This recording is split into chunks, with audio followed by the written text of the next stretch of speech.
Hey everybody, I wanted to just do a bit of a Merry Christmas. Today is Christmas when I'm making this video, and also do a bit of a table update at the same time because I haven't been doing many of those lately. I have been steadily working on things, and I'm going to show a little bit about what's coming up today. Things that, revisiting things that I've shown in the past that I've made progress on, as well as showing some new things. And so, yeah, hope everybody had a nice Christmas.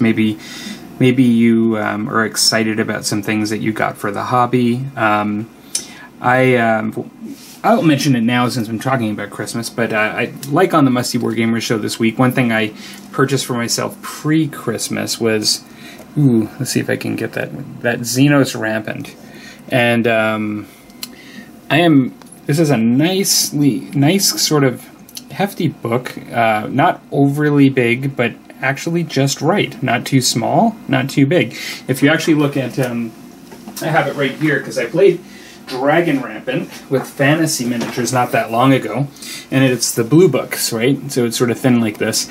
I always enjoy this game, and I've liked the Rampant series, but I always felt like, I wish there was just a little more. I wish there was a little more in the rules. It just felt like it could just, I've always had fun with it. I've never had complaints about my games, but I always felt like it's always left me wanting just a little bit more. And when I first heard that this was coming out, I honestly wasn't that excited. I had a friend who was getting it, and I was like, I like the Rampant system. I would definitely play that. I had no objections. But then I watched some videos of people showing the product and talking about it, and I realized that they've added quite a bit to it.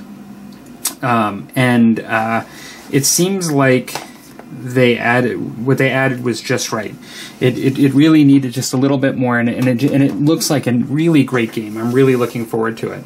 I'm going to talk a little bit about what I'm planning on doing for that game in a bit, but before I do that, because I've actually shown my miniatures that I finished in the past, like I believe it was 6 miniatures that I just showed how I've done them, I'm not going to, I wasn't going to do a big display, but I finished my miniatures. I was quite happy with the rust effects. I was thinking about doing a little bit of a video on doing rust effects. There are a lot of different ways to do them. I've really enjoyed, and I have a very simple way that I like to do mine, and so I was thinking about maybe doing that in the future. But these miniatures, now this is, I shouldn't be zooming in and out, sorry about that. That's another 8 of them with a standard that can be used, and these are two-handed weapons where the other ones were single-handed, but I can put them in a block and just kind of call them whatever, or just use them as one or the other. That took me a little while. They're kind of big models, but yeah, happy to have that block of my force done. Coming up, I do have some Dragon Ogres that I've shown on the Musty Wargamers Facebook page. I've just this morning puttied the base and kind of went up to, they had some really large pieces of, not flash, but just like a foundation underneath the paw, or the claw, I should say, that needed to be built up to with some putty or something to make it look flat.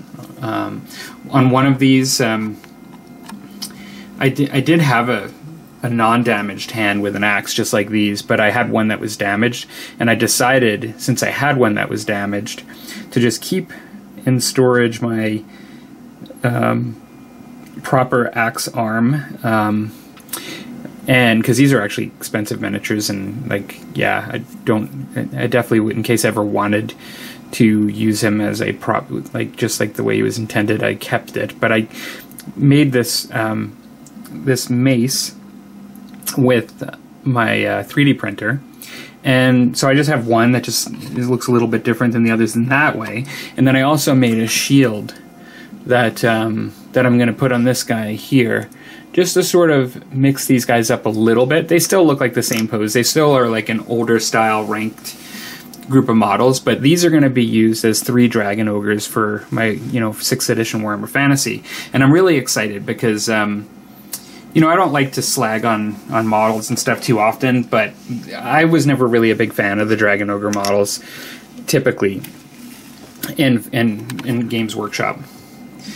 Dragon Ogres are, I think, to a certain degree, fairly unique to Warhammer Fantasy. They're not really a creature that I'm familiar with from other settings.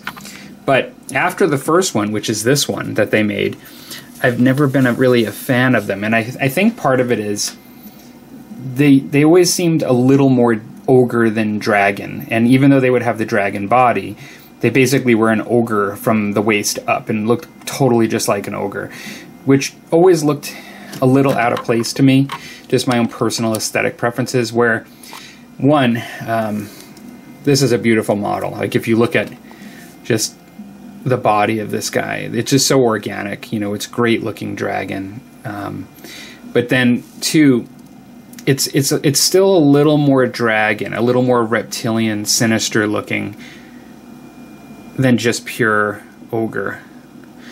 Or like a miniature giant or a large dwarf, like that ogre-ish dwarf on steroids, or like a miniature giant. That ogre that, you know, we typically see, which I have nothing against. It's just when you combine them together, it was just never an aesthetic that I liked. And so these guys look sinister to me, and I think look really great in a chaos-based army, which the Beastmen are basically chaos, and they can be combined with the mortals and the daemons, you know, of chaos, but that they're mutated and they're chaotic, right? And so, yeah, so very excited about this project. I think I'm going to try to paint the bodies a bit different, like different colors and things, you know, not too striking where they're going to not look well together, but I'm definitely going to paint them differently, different skins, and so that's that. That will be coming up soon.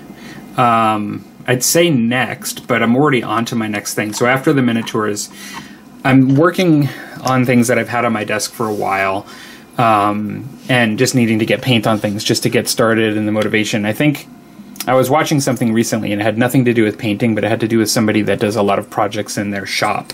And one of the things they said, you know, just resonated with me so much about how you shouldn't, you know, be very careful to start like projects at the same time. And he even made a point to say, you know, it's one thing to do this kind of project where you're building something, and then it's another thing to start like a video project of something, you know, that's videoing something you're doing.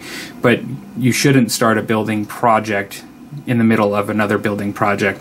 You know, you should use, you know, systems of reward to start that next project and things to accomplish what you need to do. I know for people that like to spread thinly, like no one size fits all, and, you know, people can do whatever they want, but I did see some value in what he was talking about being able to get things done. And I've been bad lately for starting one thing, you know, when doing another, and so that kind of resonated with me. That's one of the reasons why I primarily did push through and get all the miniatures done, despite the fact that I was starting to assemble the Dragon Ogres. But I had these guys assembled in Prime since last spring, just sitting on my table. So I wanted to get some Marvel miniatures done, just in the in-between that I had just sitting around. I've got boxes of Marvel miniatures to paint. What I've decided to do, for those of you that are Marvel fans, is I've decided to go for a pseudo-retro-inspired Ant-Man and Wasp. And so Wasp is going to be essentially black and red. It might be hard to see under this light, I'm not sure, but I've used two tones already of color. If you look in the center, in his center there, and different spots, you'll notice that it's darker and brighter is actually due to the fact that I have the different color reds. It does in person, to the naked eye, it's very visible, but through my viewfinder I can't see the difference on my video camera, so sometimes it's hard to say. It makes kind of all the difference when looking at it in person. It looks kind of nice. So I have that both for the mini Ant-Man, when he gets small, and the big Ant-Man. I'm going to be putting metallics and black as an accessory, like for the accessories, but not that much like for Ant-Man. But for the Wasp, we will also have wings done. I will have some significant contrast in black, just like in the original, but this is an interpretation, because obviously in the original, she didn't have like a metal head like he has. But I think it'll be fun. It's a reason. I tend to like to go to the classics a bit when I can for inspiration. Classic character paint jobs. So that is what I'm working on right now, those 4, to get those done. We'll be painting them comic style, so I'll be doing some black ink lining and things, and shadowing and things once finished. And there's that.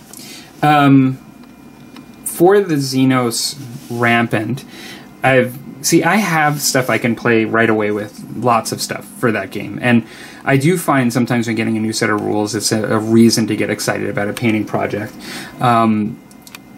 Before I get into what I started with all the 3D printing that I've been doing for that game, I'll just mention that I did pull out, because I was looking at my Space Elves and Space Orcs that I have from the Rogue Trade era days already painted up that I can use for that game, and I've pulled out some Howling Banshees that I have. I have a lot of Eldar miniatures to paint still, like old Eldar miniatures, and so I've pulled out my heavy metal painting guide for inspiration and fun, and what I've done is pulled these gals out. This is the Exarch, and I'm going to paint these in the traditional color scheme of the Howling Banshees for fun. I haven't painted Eldar in a while. I'm looking forward to doing an old Hammer style paint job on some Howling Banshees. And in the rules, they have a new type of unit called a Berserker troop, and I believe that's the one that I would be using these for. They do, in Xenos Rampant, as opposed to Dragon Rampant, it's based in squads or strengths of 5, so you can do a group of 5 or a large group of 10, which really matches up to Space Marines, by the way. Like, you know, you have your group of 5 traditionally, and then your tactical squad of 10. I don't know how I'm going to fit the Exarch into that. You can do things in a lot of different ways. I can just simply remove one and give them a special ability because they have a leader with them. I can give the leader a whole other unit. There's lots of things that you can do to make this work. But I'll be painting this soon-ish. So this is these have been pulled out to eventually paint. According to that, my rule, though, I'm not going to do anything with them. You know, the rule that I was subscribing to that I just mentioned. So definitely Dragon Ogres and Marvel miniatures will be painted first. I've been using my 3D printer quite a bit because I've been getting excited about this Xenos Rampant game, and so I decided, you know, I would like to just 3D print some stuff for the game. And so I'm doing sort of like a slightly retro, slightly Rogue Trader, undead kind of force. And I started with what would be more like elite troops to use. And I have a lot of them here, but a lot of these of different types, but I just thought I'd show sort of the quality. It's hard to show the print quality because of the fact that they're not primed or anything, but these are sort of like skeletons in Space Marine armor, and like this is a Beaky. They're basically the Beaky Space Marines. That might be a little better to see. You've even got the studs on the shoulder pads and stuff, and you can see, like in this case, he's got a skeleton arm. He's harder to... 2 skeleton arms, it looks like, holding the bolter. And this one, he's got the skeleton head, skeleton arm. Down here, he's got skeleton legs. It's very cool. So these are really neat. I've got a bunch of these to make 5-person squads or a 10-person squad. I also... this is a retro spaceman. I'm trying to think. I have another one like this, but this was a free model. It's got the globe, you know, but it's very retro 1950s style spaceman, and they have a similar one that's a squad of them. And when I say a similar one, they have like a design of 10 different ones, some without masks. A couple, I should say, and even one that has like a heavy weapon missile launcher. And so I'm going to use these. And I was thinking of using this guy. He's kind of looks like Lex Luthor. He's a bald guy holding like a comm unit. I was going to use him as my leader. Detail's kind of nice on these. I printed these off with my resin printer. I do like it. You can see, let me see if I can just go up close. Sometimes that takes out this issue of the reflection when I just get in really close. You can see some of the imperfections too, but of my taking off supports and things. But if you look here, even there, you can see some nice detail. And so, and then if I do that with this skeleton, you can maybe see pretty nice detail that you're capable of. And so, looks like I have got, now this is me freestyling. Now that I see it, I've got just a little bit of a support piece there that I need to take off. Yeah. I'll need to shave that off. Anyway, did I just do it? I think I did. Yeah, I'll have to fix that. But anyways, it's better to actually get those before you harden, you know, by using curing with light. But having said that, you can still get them off and sand them and stuff. So, so what I'm planning on doing is this same artist that does these has a unit of 2 units. One full 10-person unit of skeletons in this outfit, and so literally well, I shouldn't say this outfit, they're a little bit different. They have less stuff on, but they're skeletons, and they have 1950s style helmets with either the top open, and you can basically, oh, well, sorry about that. That was a seemed like that was a spam call. In any case, as I was saying, there's some skeleton skulls, like you can see, and bodies like inside these. And so, yeah, I'm gonna just have a theme of undead, and then one with ghouls as well. And basically have a mixture of guys in spacesuits, like sort of like a warlock style guy that's like raising this undead guy, ones in power armor, ones that perhaps worshippers that are not dead, like these guys are sort of like his worshippers that are still humans, but they're sort of not, you know, skeletons. And then there's some that are ghouls that are literally have the flesh on them and stuff that are in these suits. And I thought it would be really cool to have a bit of a sci-fi undead thing going on. So, having fun with the 3D printing, having fun with the painting and the building. I've got like old hammer stuff going on here. I have, you know, plastic, like new models from the Marvel Crisis Protocol I'm painting.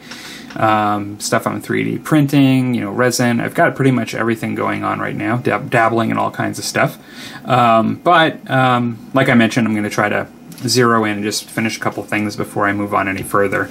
This stuff right here I'm not going to be doing until I've gotten a lot of this other stuff I've showed off the table. And so, but yeah, I hope everybody is having a great Christmas day. Like I mentioned on Facebook and the Musty Wargamers, I've been playing some 6th edition with friends. We played a really big battle last weekend, 8,000 points with 4 people, like on one table. It was a lot of fun. And then I've been playing some 750,000 point games just to start gearing up. So I'm really enjoying the Warhammer Fantasy. Yeah, and so more gaming going on than it has in the recent past. And so things have been fun. Yeah. The winter's been nice to my gaming and reintroduction to the hobby again.